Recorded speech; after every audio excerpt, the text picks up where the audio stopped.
the T20 World Cup this year. I think to have that tournament straight সেমিফাইনালের জন্য প্রথমে 3 over দাপটে batting করা বাংলাদেশের শেষ পর্যন্ত হলো করুণ পরিণতি। নিজেদের সেমিফাইনাল তো দূরের কথা, ম্যাচটি জেতা হলো না বাংলাদেশের। নিজেরা তো ডুবলেন, সাথে ডুবালেন অস্ট্রেলিয়াকে নিয়েও। অস্ট্রেলিয়া বাংলাদেশের জয়টাকে মনে প্রাণে চেয়েছিল, কিন্তু শেষ পর্যন্ত বাংলাদেশকে সাপোর্ট করে জয়ের আশায় টিভির সামনে বসে থাকা অস্ট্রেলিয়াকে বিশাল এক ধোঁকা দিল বাংলাদেশ। সুপার 8-এ নিজেদের 3টি ম্যাচই হারল বাংলাদেশ।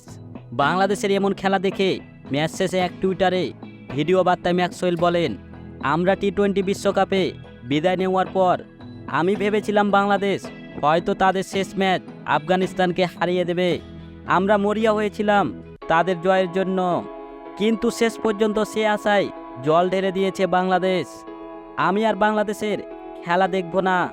ম্যাচ কখন কি হয় তা বোঝা মুশকিল। প্রিয় দর্শক, ম্যাক্সওয়েলের কথার সাথে আপনি একমত কি না তা অবশ্যই কমেন্টে জানাবেন।